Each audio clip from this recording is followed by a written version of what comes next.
Samir Ranaday.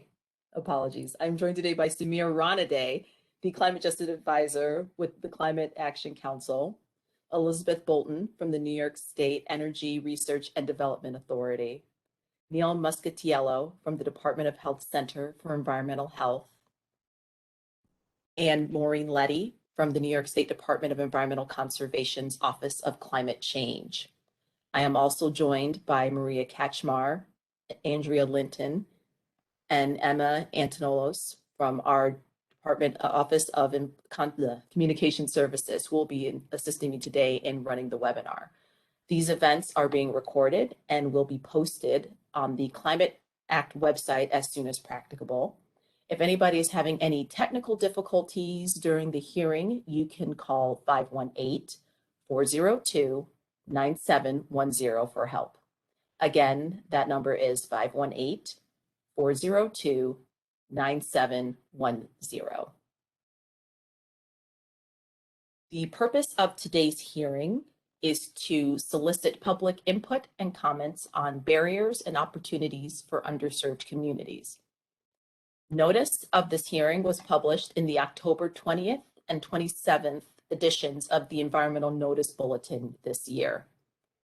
All persons, organizations, corporations, or government agencies that may be affected by these proposals are invited to submit either written or oral statements. The purpose of this hearing is to take oral statements from the public, which will be incorporated into the report that will be completed at the end of the year. This is not a question and answer session, but an opportunity to hear your comments. If you do not wish to make a statement today, you may submit written comments. Oral and written comments are given equal weight. Written statements can be submitted via regular mail or email by using the public comment form.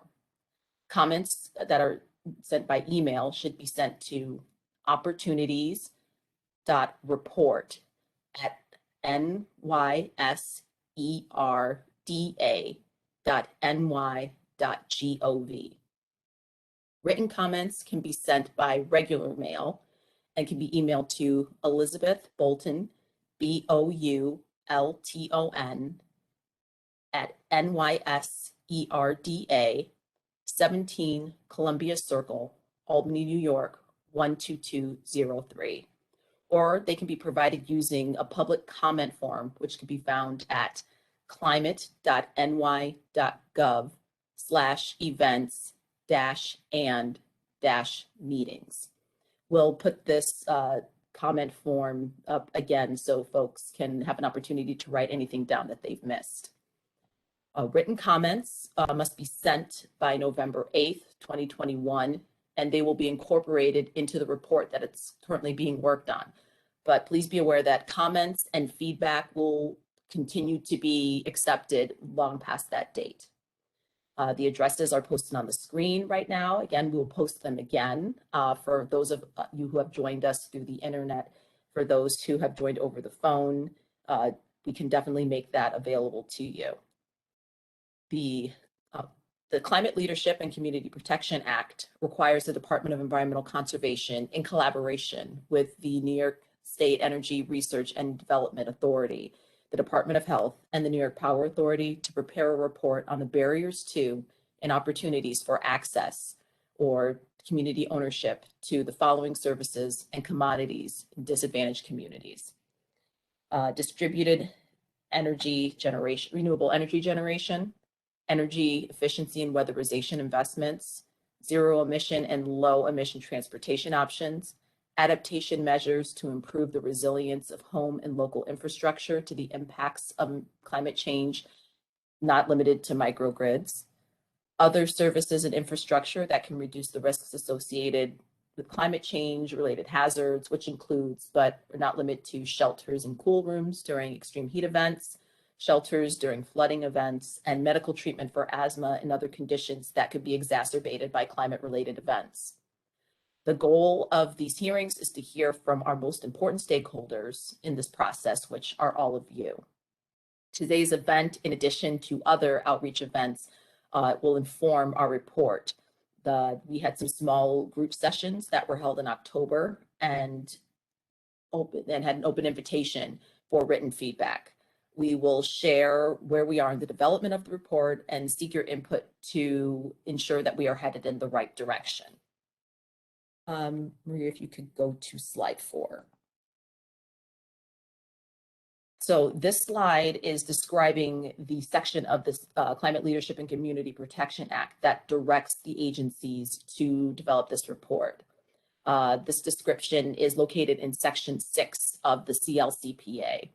The report will cover the barriers to community ownership of a set of clean energy and climate services and commodities experienced by disadvantaged communities. It will also identify opportunities to overcome these barriers. The clean energy and climate services and commodities are listed on the slide, as I stated earlier, and these are distributed in things like energy generation, which are akin to rooftop solar or community solar, energy efficiency and weatherization investments, zero emission and low emission transportation options like electric cars and buses. There are other services and infrastructure that can also reduce risks associated with climate hazards. And as I stated before, cool rooms during heat events, shelters during flooding events. The law requires that we publish the first report by the 1st of 2022. The recommendations from the report will be included in the Climate Action Council scoping plan, which is due for finalization January 1st, 2023. The scoping plan is going to act as a roadmap for how New York State will implement the law and achieve our climate and emissions reduction goals. Next slide, please.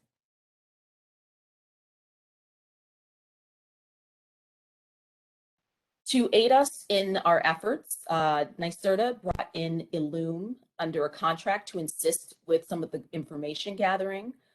This has been a multi-agency effort, and there was an study advisor team that is providing oversight to the consultant on the development of this report. The study advisors are all experts in the report's topic areas. They come from DEC, NYSERDA, the New York State Power Authority, Department of Health, the New York State Public Services, and from the Department of Transportation. They bring expertise in clean energy, energy efficiency, risks related to climate hazards, health impacts, adaptation measures, and clean transportation, amongst other issues. Illume and Industrial Economics conducted secondary research earlier this year. Samir is going to provide us a synopsis of that later on. And we're now in the process of refining the research that was developed, and through this engagement process that we have so far, we are focusing on gaining insight from individuals who are the boots on the ground, who live in disadvantaged communities and have experienced a lot of these environmental issues firsthand and can give us firsthand insight. Today's public hearing is the second of 2 public hearings. The first occurred last night, November 3rd at 5:30. We do not currently have plans to hold additional public hearings this year, but there will be additional opportunities to provide input beyond these hearings. We will be, as I stated before, we will be accepting written comments anytime. Written comments provided by November 8th will be incorporated into the report that will be issued this year.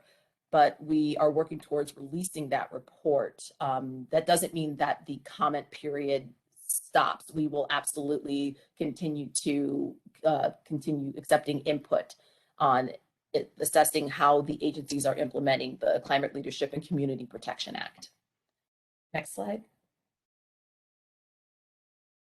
So in the development of this report, we wanted to hear from all New Yorkers very early in the process, and we wanted to be responsive and reflective of the needs of all New Yorkers, and specifically those who live in historically overburdened and under-resourced communities. So we're looking for feedback in the process to inform this report. We've used outreach processes, which included small group sessions, public events, and again, open feedback loops. We're continuing to do this outreach today, and we want to hear from you about what we're doing correctly, what is wrong, and what may potentially be missing. The next slide. And as I stated before, the report is due to be released January 1st, 2022. We will continue to collect comments, and the implementation report will provide an assessment of the effectiveness of the Climate Leadership and Community Protection Act policies and programs, including an ongoing assessment of the level of access to these services and commodities that will be examined in this report. It will be issued every 4 years. So since we'll be issuing this and producing an implementation report every 4 years, there will always be opportunities to comment and provide input. Before I pass this over to Samir, I want to recognize Kyla Mainsley from the New York State Power Authority, who has joined us. Hi, Kyla. Hi, thank you. And now I will pass it over to Samir, who will discuss the early findings. Samir? Great. Thank you, Alana. And good afternoon, everybody. Thank you so much for taking the time from your day to join us for this really important hearing. Again, my name is Samir Wanade. I'm a climate justice advisor to the Climate Action Council. And to have handy some of the things that we've been referencing, I just want to encourage you to download the fact sheet. I put a link for that in the chat box earlier. If you don't have it, just reply in the chat and I'll drop it again. So on this slide, I'll cover some of the early research that we did on this project. We did a lot of what's called secondary research because it's a review of the existing data and findings on the barriers that overburdened and under-resourced communities face trying to access climate and clean energy programs, services, and resources. Our partners on this project, Loom and IEC, did a thorough review of the reports and literature that's already out there on the barriers on these subjects. And those reports were produced by academic institutions, nonprofits, and governments. We also took a great deal of input from state agency staff, the study advisors that Alana mentioned, and we reviewed public comments from previous public hearings that were held on these types of issues. All of this information that we gathered on the barriers was documented and then categorized so that we could have a rich understanding of the overarching issues that communities might face. Next slide, please. And so before describing some of the barriers that we found, I'm going to quickly touch on, again, the 5 different study areas that the report required us to look into. The first is generating renewable energy, like solar on live and work in. Next, there's weatherproofing homes and buildings and updating them with clean and modern technology and materials like clean heating and cooling equipment, insulation, or energy efficient windows. Third category is zero and low emissions transportation options, like electric cars, trucks, and buses, or it's living in a community that's designed to be amenable to walking, biking, and has adequate public transportation services. Next category is making homes, buildings, and infrastructure resilient to the impacts of climate change. And the last category is reducing health risks with climate change and associated pollution. And again, we're looking at the barriers to the things in these areas to disadvantaged communities. We want to ensure that these things are equitably available to everybody. Next slide, please. So at a high level, I just want to share the 4 categories of barriers that our team has identified to the services and resources so far. The first is physical barriers that can prevent access to programs like infrastructure and buildings that's so outdated or in a state of disrepair, it makes getting an upgrade particularly expensive and severe weather events more difficult to endure. The second is financial and economic barriers like a lack of savings, personal savings, unequal access to bank loans, and limited city budgets. The third is knowledge, perception, and information barriers, which could mean a lack of trust in service providers, previous negative interactions with the state or the private sector, or language that's too technical and jargony to easily understand. And the fourth category is programmatic design and implementation barriers.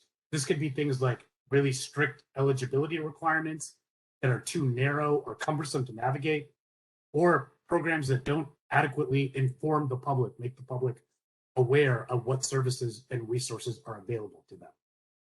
So we need your feedback that elaborates on these topics or also describes what's missing. And we'd love for you to share what your experience has been and what you believe we can do to overcome these barriers and increase access to these vital services and resources. Next slide, please. And just to help prompt your thinking, these are some questions regarding the access and usability of services and resources covering the 5 study areas. So just think about, like, what challenges do you or your community face in accessing or using the relevant services and resources? What opportunities do you see to make access to them easier? And what has your experience been with trying to use the program services and resources that provide clean energy, or things that make the environment healthier, like clean air, and provide protection from storms, floods, extreme and other climate impacts? Was it easy or hard for you to access these things, and why? And finally, what are your thoughts or experiences with actions that help overcome the barriers to equitable access to these program services and resources in your community, again, in the 5 study areas referenced? So thank you very much. I really look forward to listening to your comments, and we'll turn it back over to.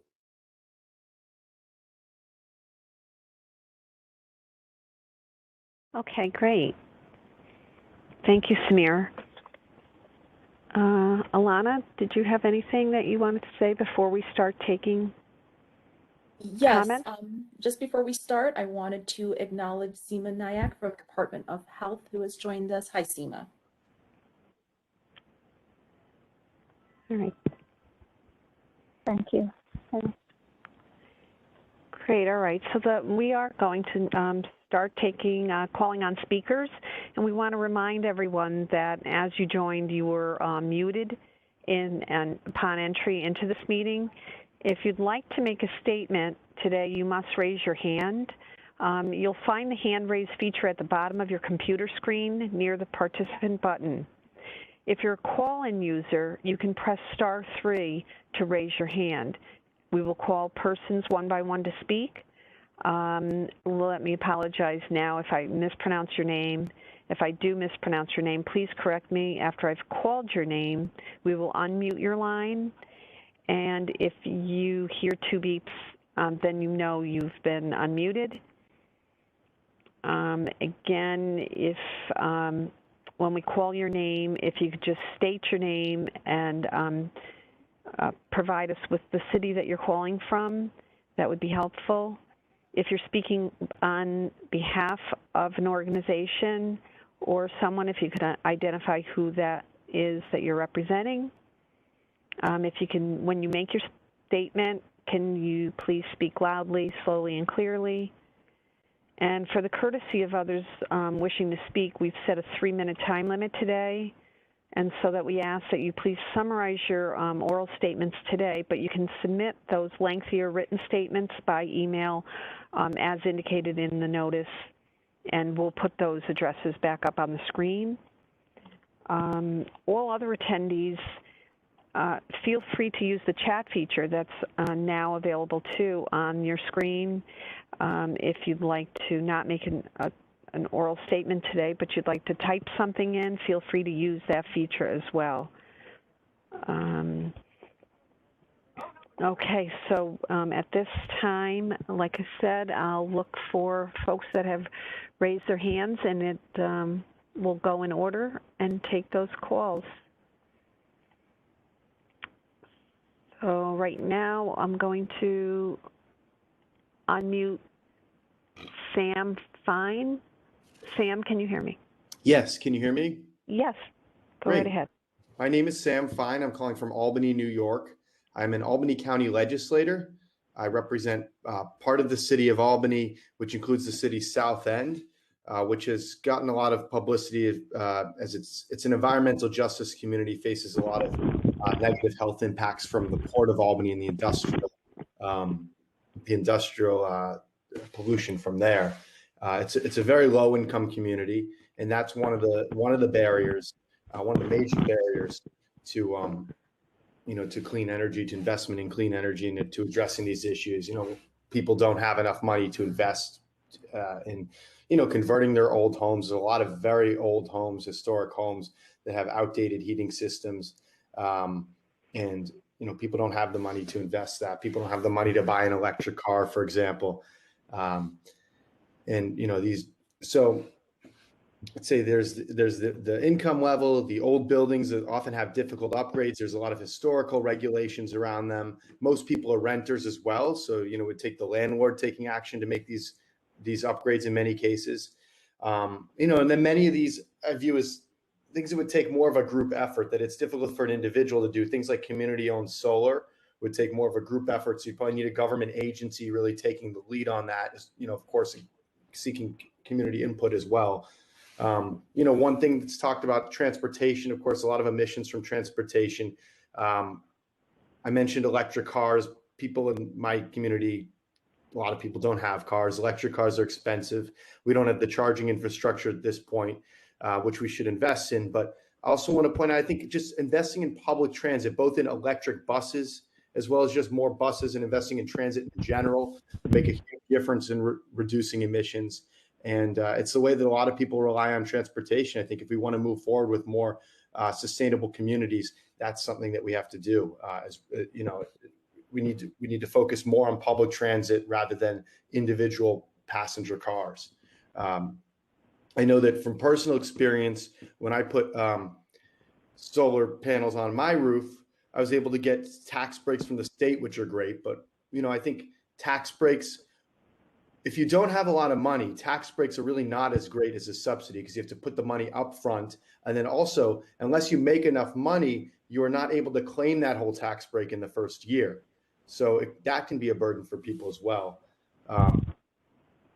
So I'll just wrap up by saying, a lot of people in my community living paycheck to paycheck. They have a lot of other pressing concerns. They're busy. They may not be able to show up at this meeting. They may not be aware of it.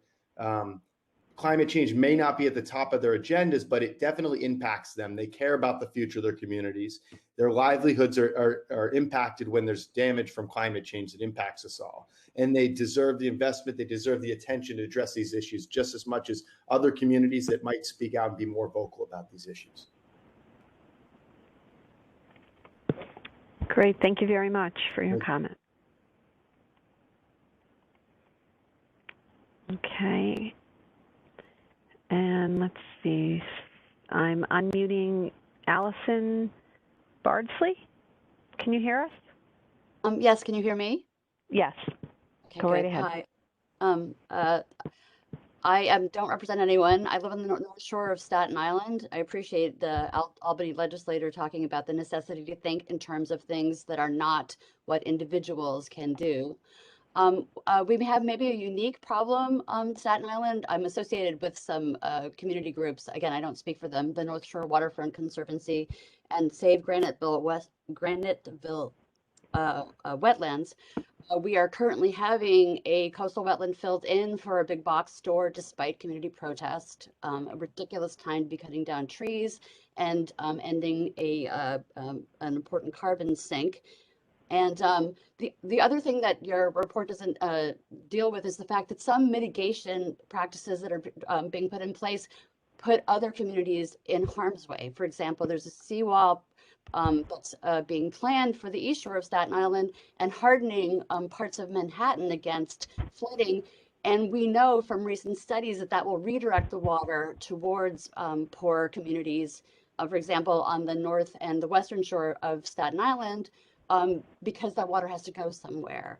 So privileging communities that have more resources or a higher profile not only ignores but aggravates the suffering of environmental justice communities during Hurricane Sandy, the North and West Shore were not part of the whole rhetoric of, oh, we have to save these communities, but they suffered just as much. So it's the usual story of those who have get more. But in this case, it's life and death in a really sort of immediate. So thinking in terms not only of what are the intermediate steps between the government and individuals, like what are the community based things, like microgrids, for example, that you brought up, but also making sure that mitigation steps don't wind up harming someone downstream, thinking more systematically than what can individuals do, what do they access, and first do no harm. Okay, that's all I have to say. Okay, great. Thank you very much. And next, we're going to call on Keith Shu. Keith, I'm going to unmute your line right now. Can you hear me? Yes. Can you hear me? Yes. Go right ahead. Okay. Thank you very much. I didn't see the hand raising, but I appreciate being allowed in. Okay. Yeah. My name is Keith Shu. I'm an environmentalist, and I'm an engineer. I helped convince NYPA to abandon plans for gas turbines within Sheridan Hollow in Albany and to pursue alternatives. I'm also grateful that NYPA is now exploring how it can further reduce the capital's carbon footprint. And I'm pleased that the DEC rejected Dance Camber and Astoria. We certainly are not going to meet our climate goals by building more fossil fuel power plants. But we need to put that win into context. As NISO can confirm, the reason that the state could deny those two projects is because there is excess capacity in the system. What does that mean? It means that in the near term, we can avoid plants like Dance Camber because other gas plants in the region can run more to make up the difference. Simply moving pollution from one community to another does not solve our problems. If New York is to meet its goals, we need to shut down existing fossil fuel plants. And I'm not just talking about small peakers that hardly ever operate. I'm talking about big baseload plants like Cricket Valley and CPV, which were built to make up for the 2,000 megawatts of baseload, 90% capacity factor, carbon-free electricity, which was lost when Indian Point shut down. Closing Indian Point rather than 2,000 megawatts of baseload power from fossil fuels, New York decided to continue pumping 10 to 15 million tons per year of greenhouse gas emissions into the air. Moreover, New York decided to prolong the exposure of EJ communities downstate to air pollution. Statistically, pollution from combustion results in millions of deaths annually worldwide. Nuclear power does not do that. Closing nuclear power is a barrier to reducing pollution. For the sake of the planet and environmental justice, I hope that New York will mature in its approach to energy.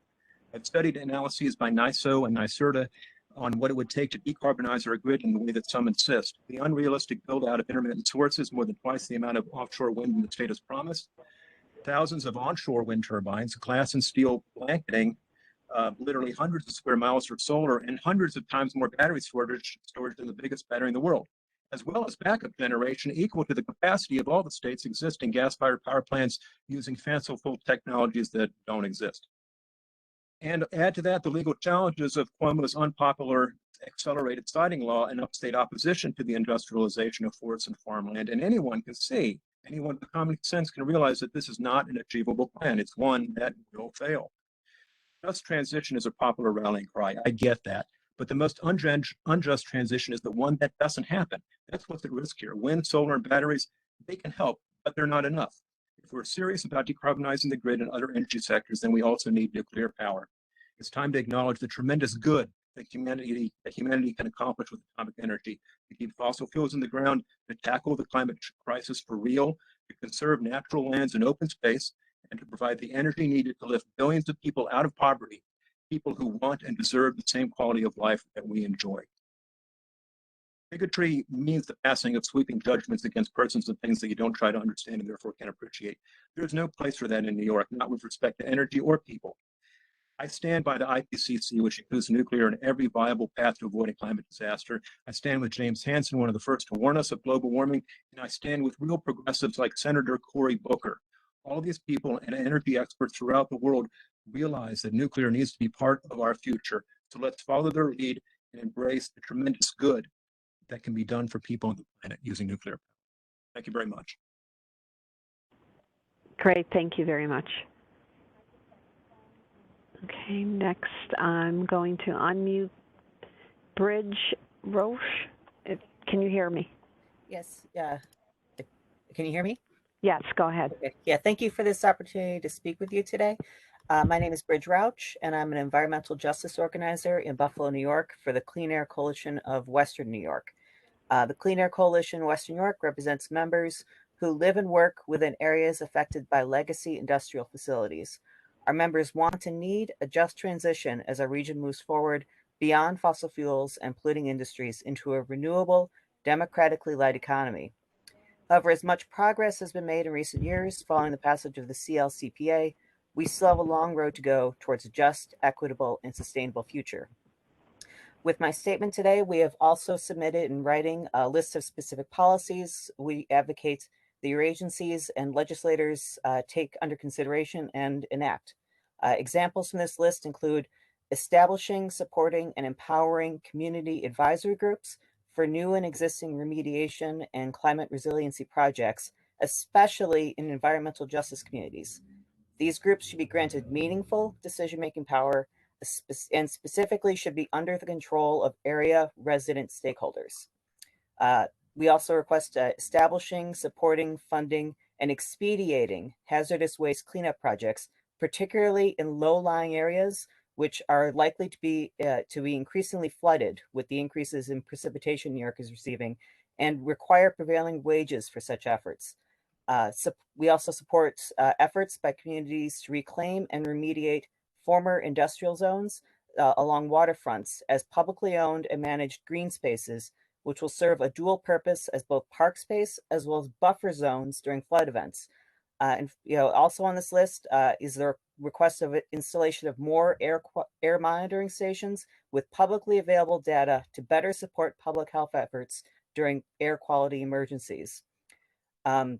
We hope that these policies, as well as the other policies we have submitted in letter, will be taken under serious consideration and enacted forthright. We encourage deeper ongoing listening sessions with our members and other New York residents and environmental justice communities to help not only with this report, but also with all future climate change mitigation and industrial mediation efforts. And that's all I got for today. Thank you so much for the opportunity to speak. Great, thank you very much. Okay, and I'm going to unmute Kathleen Stribley. Can you hear me? Yes, yes, my name is Kathleen Stribley. I live in Syracuse, New York. And I live in a low-income and predominantly minority neighborhood in the Onondaga Valley that is subject to seeps, springs, and stream overflows, which are increasing in severity with climate change. None of the watersheds of these streams are known. None of the flow volumes are known. The patterns are not known, documented, and the water quality characteristics are barely known in some places. DEC and all the other governmental agencies are pretty much hands-off. I'll explain in order. I'm talking about one specific main tributary of Onondaga Creek. It's City Line Brook, tributary 4. It has high levels of calcium and generates its own rock. It strays frequently out of its banks. DEC has a bed and banks intervention limitation, which does not account for the amount of rock accumulation the stream has. The city of Syracuse says that the maintenance and management of the stream is up to private landowners.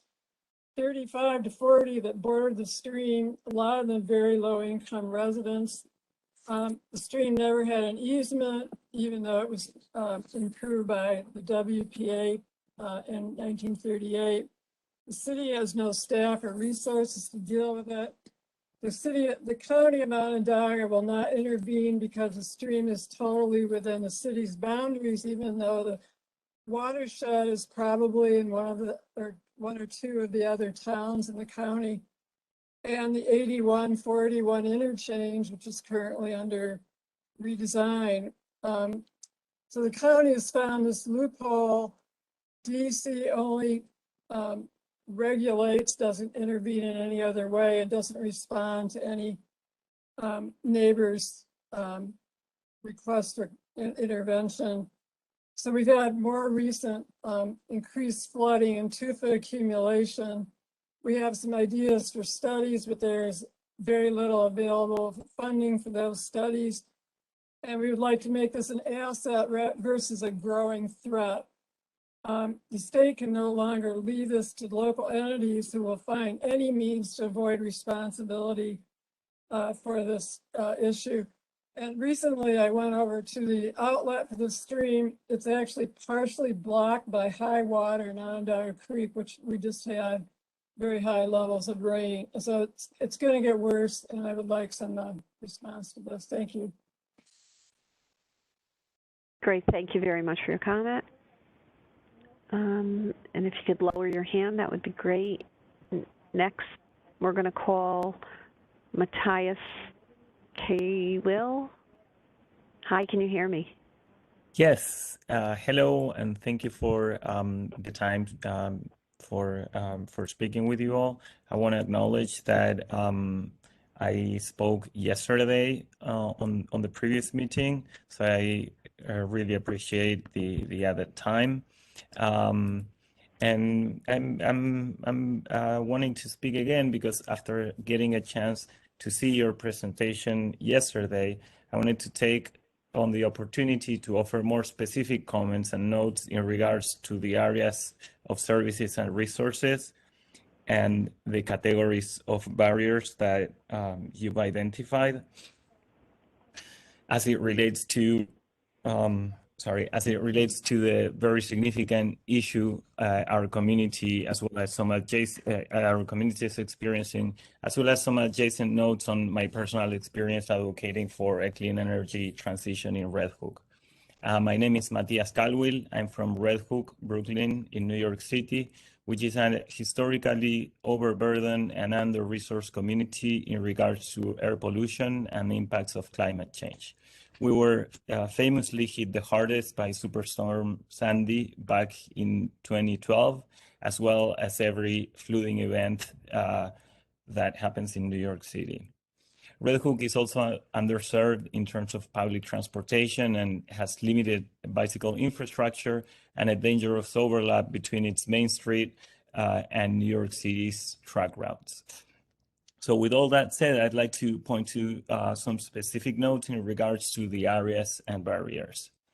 In terms of the area of generating renewable energy, we are seeing a new physical barrier emerging with this issue of the e-commerce distribution centers. As I brought up yesterday, we're currently experiencing an influx of multiple facilities that are usually referred to as last mile warehouses, but are really e-commerce distribution centers. This is happening on urban centers across the country, so I'm hoping that bringing this to your attention can help identify an existing barrier that is present on our community, but also well beyond it. These facilities are installed in areas that are designated for small manufacturing in the case of our community. So through that, we're losing valuable opportunities for building community-owned clean energy infrastructure and services. These facilities are growing real estate in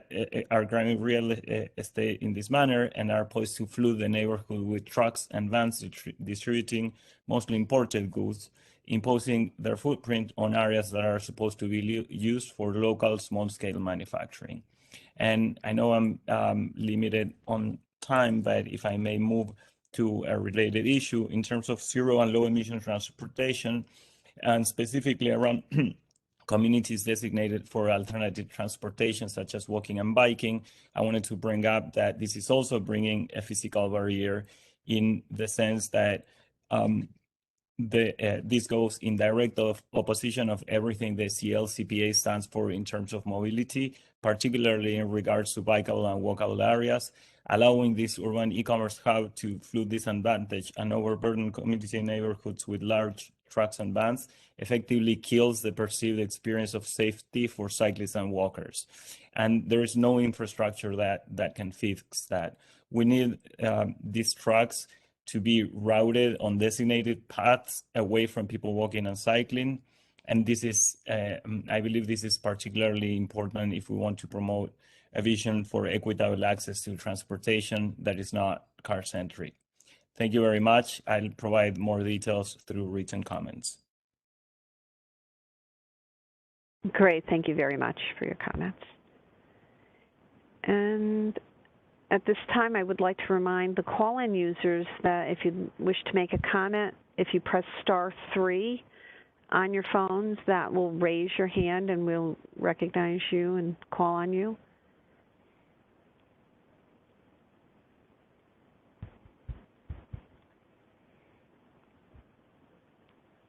And at this time, I'm not seeing any other hands raised.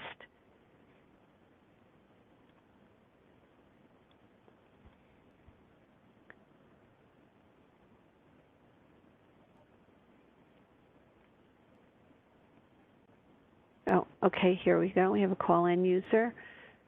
So I'm going to unmute call-in user 11.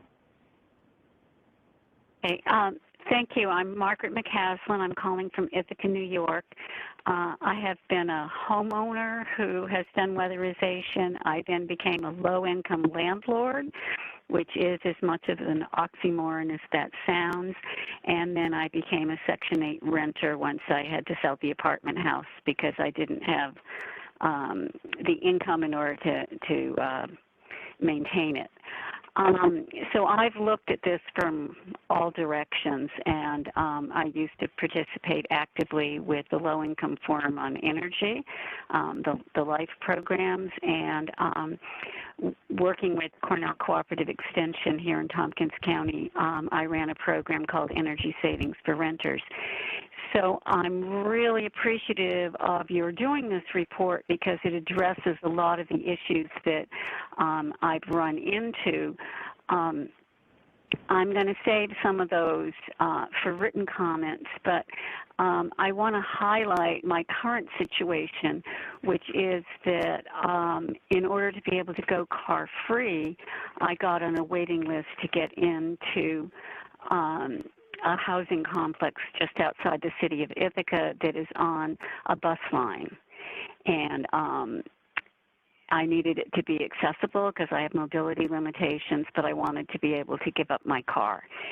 And there are challenges around transportation that I will also write about. I mean, trying to get to things when the bus comes once an hour and then you have to connect to a different bus to get where you're actually going.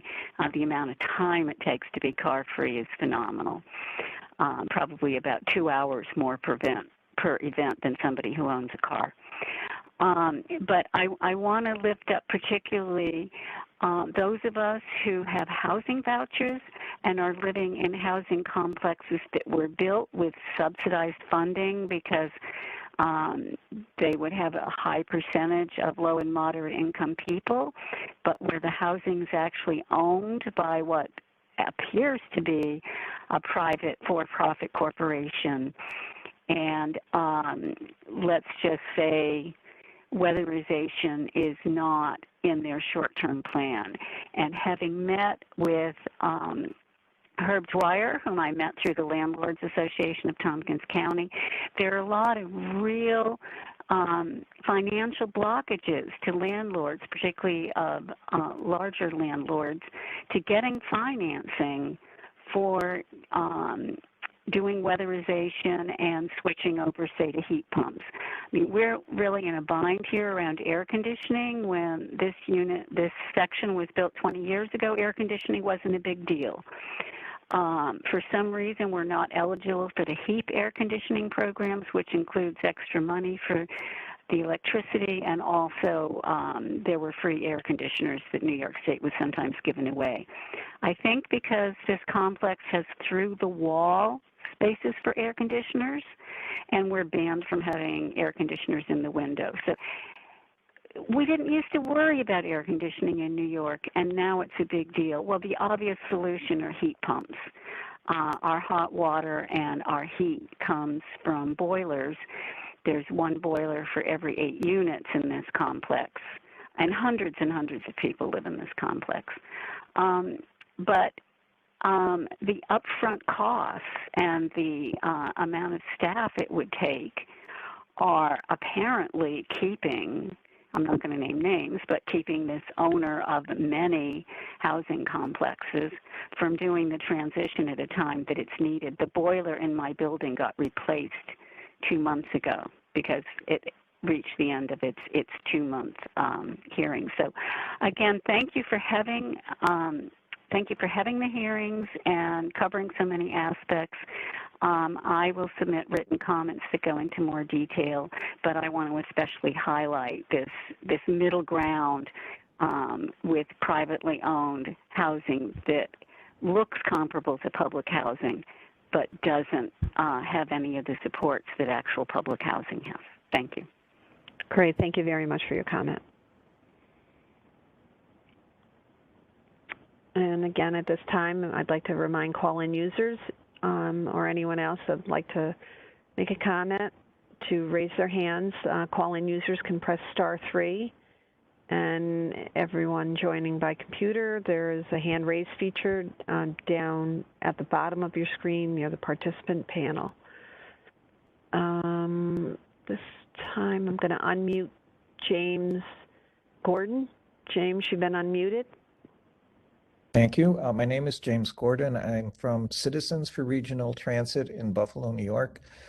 Very grateful to hear all of the people who were advocating for public transit in metropolitan areas. That is the best way to get the biggest bang for your buck if you want to reduce greenhouse gas emissions quickly. 26% of the U.S. Greenhouse gas emissions comes from transportation.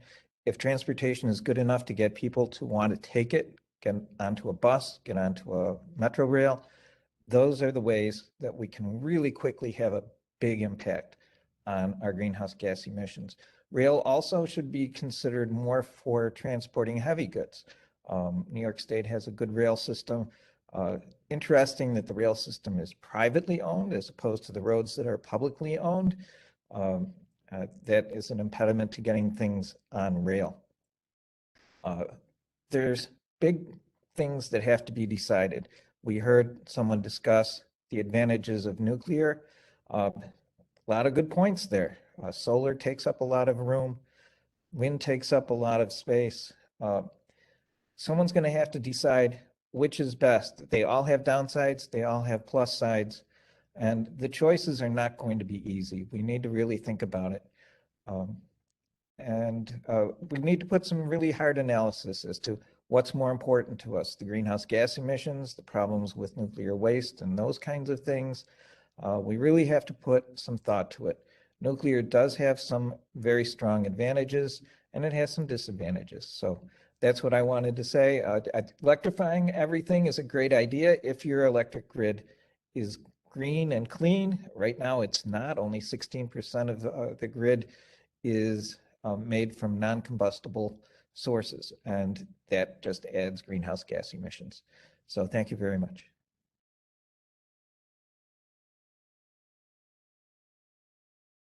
Great. Thank you very much for your comment. If you lower your hand, I appreciate that. And we will call on a call-in user number 10. I'm unmuting you now. Can you hear me? Hello. This is Tom McPheeters in Albany, New York. Am I on? Yes. Yep. Go right ahead. I want to basically reiterate the comments that Sam Fine made a little earlier about the south end of Albany.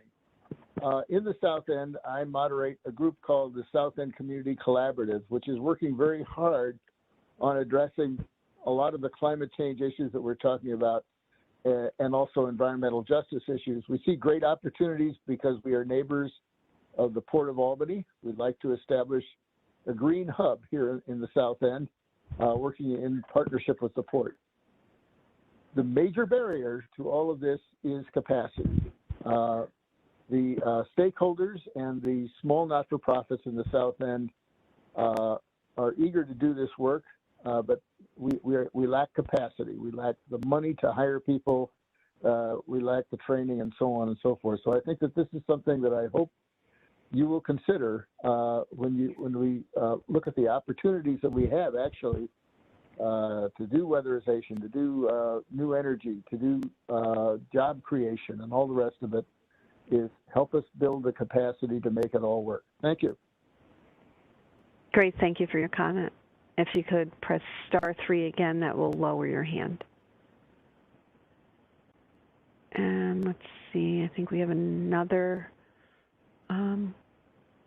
person. I'm going to unmute Scott Kellogg. Scott, your line is unmuted if you'd like to go ahead. Great, can you hear me all right? Yes, we can hear you.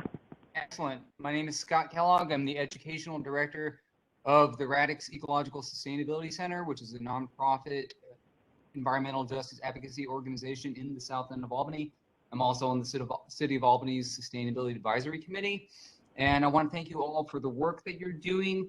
One aspect that gets less frequently discussed in conversations around just sustainabilities and just transitions is the role that green infrastructure plays. There's been a lot of discussion primarily about energy infrastructure and what we sort of call gray infrastructure, such as LED lightings or solar panels or things of that nature, which are quite important.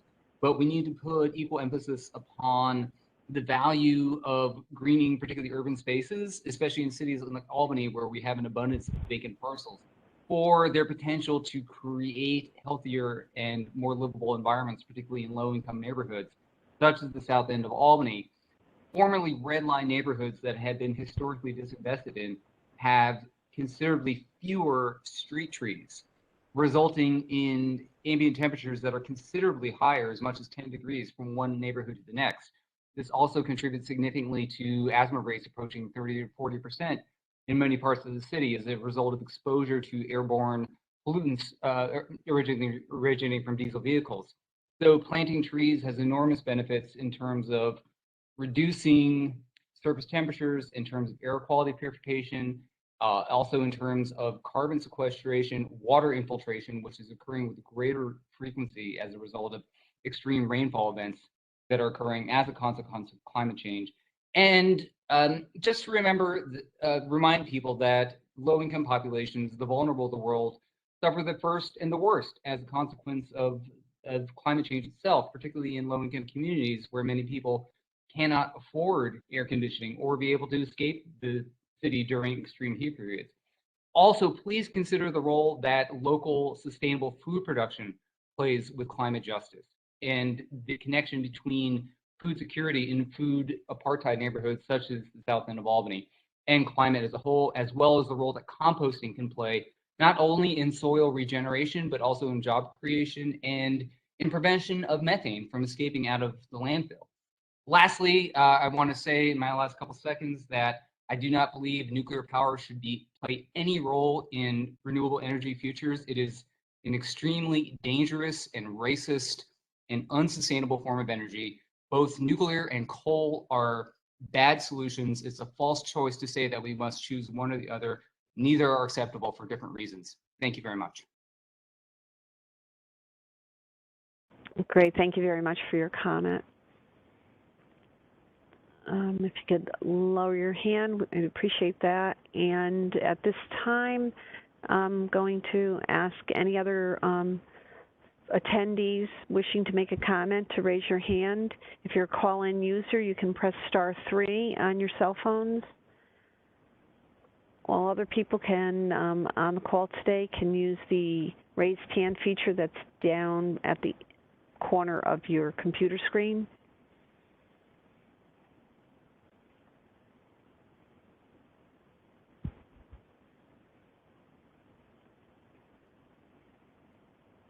Okay, seeing any other hands raised, Lana?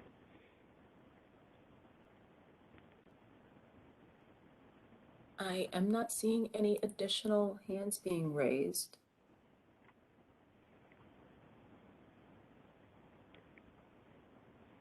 Yep.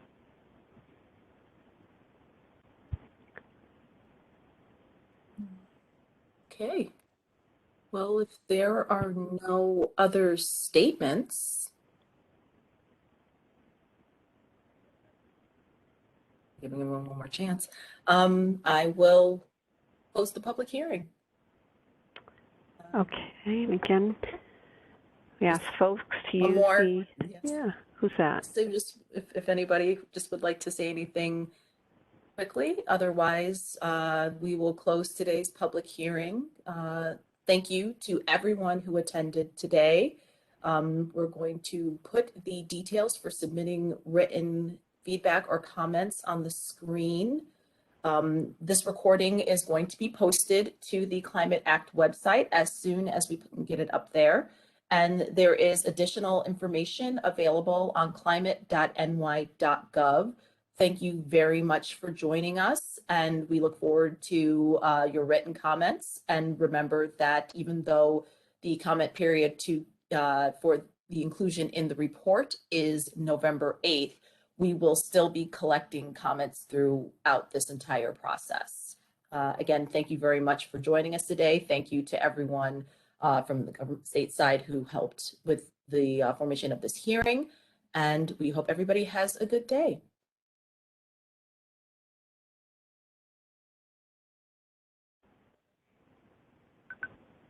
Great. Thank you. Thank you.